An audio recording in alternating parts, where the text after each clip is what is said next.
조갑제 TV 시청자 여러분 안녕하십니까? 2023년 12월 1일 오후 2시 46분입니다. 윤석열 대통령이 오늘 이동관 방송통신위원장이 제출한 사표를 수리했습니다. 이렇게 됨으로써 더불어민주당이 이날 본회의에서 탄핵소추안을 표결하기 전에 사표가 수리되면서 해당 안건은 자동 폐기되게 되었습니다. 완전히 더불어민주당이 헛발질을 했습니다. 민주당은 이동관 방송통신위원장 탄핵안을 이 세 번째 제출을 했는데 이 세 번 다 문제가 있어가지고 무의로 돌아가게 생겼습니다.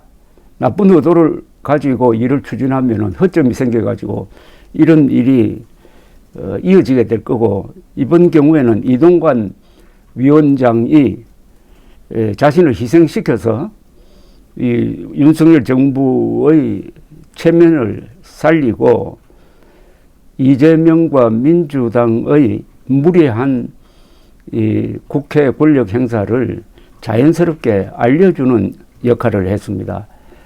완전히 민주당 이재명이 이걸 뭐라고 그럴까요? 자충수 중에서도 최악의 자충수를 두었습니다. 민주당 이재명 대표는 오늘 오전에 당회의를 마치고 기자들과 만나서 이 위원장 사퇴를 예상했느냐는 질문에 전혀 예상하기 어려운 비정상적인 국정수행 행태라서 예상 못했던 것은 사실이다. 이런 꼼수를 쓸 줄은 몰랐다고 했는데 자신들이 꼼수를 써놓고 거기에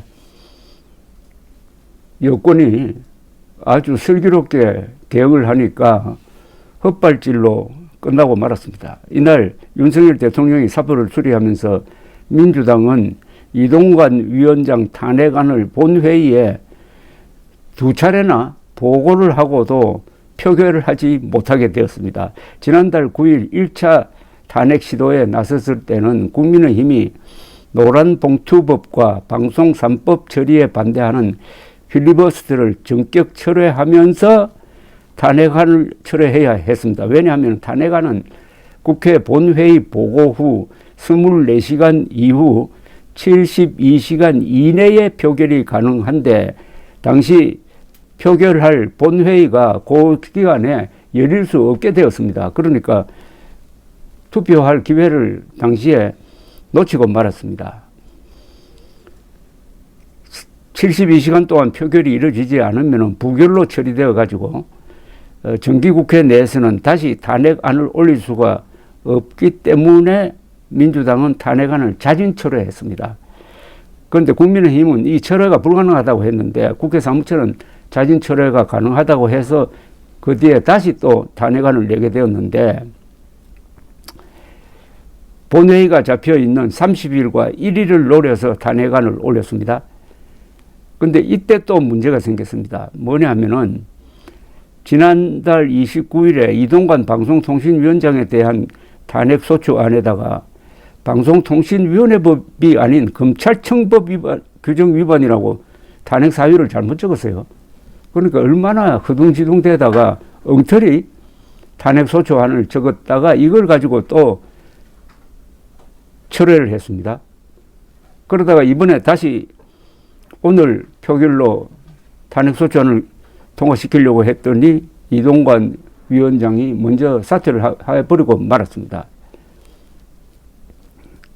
이재명 대표는 사과할 생각을 안 하고 내로남불로 나옵니다. 결국 이동관 아바타를 내세워서 끝내 방송 장악을 하겠다 이런 의도인 것 같다면서 가능한 모든 방법을 찾아서 책임을 묻고 또 방지할 수 있도록 노력하겠다고 했는데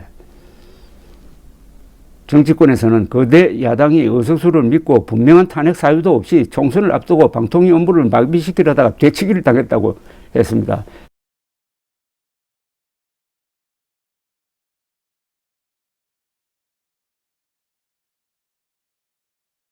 정부 여당 입장에서는 명분 없는 탄핵이라고 보고 여론이 민주당 편이 아니니까 안심하고 이런 전략, 즉 이동관 사전 사퇴를 수를 쓸 수 있었다고 보여집니다. 여론의 지지가 있다고 믿는다는 거죠. 그런데 이 탄핵소추안이 만약 의결이 되었으면 어떻게 되느냐 하면은 최장 180일간, 그러니까 앞으로 6개월 동안은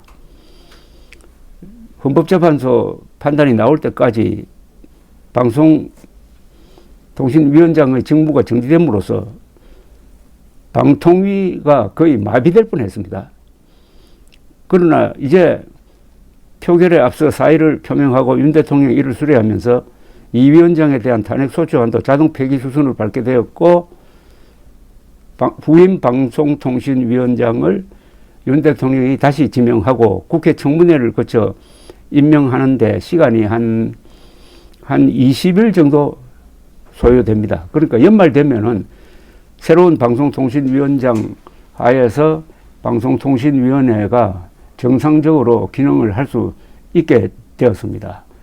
또 그 사람에 대해서 또 탄핵안을 제출하려는 꾀를 쓴다면은 그때는 총선 직전이니까 그게 바로 총선 여론에 영향을 주고 해가지고 이번에 이 이동관 위원장 탄핵 소추안은 확실하지도 않는, 아무 근거도 없는, 사실적 근거나 법리적 근거도 없는 걸 가지고 국회 다수 의석을 믿고 밀어붙이다가 자충수에 걸렸다. 전혀 예상을 하지 못했다는 것은, 이렇게 뭘 급하게 일을 추진하다가 보면은 이 일을 하면 상대방이 어떻게 나올 것이다 하는 것을 전혀 고려하지 않고 밀어붙이다가 스스로 판 함정에 빠지고 말았다. 이거죠. 그러니까 이런 행동을 앞으로 계속하면은 결국 이게 사이고 사여서 내년 4월 총선 때 총괄적으로 심판을 받게 된다. 국민의 힘을 살려주는, 위기에 빠진 윤석열 대통령을 살려주는 이재명의 신의 한 수가 아니라 신의 악수가 됐습니다. 감사합니다.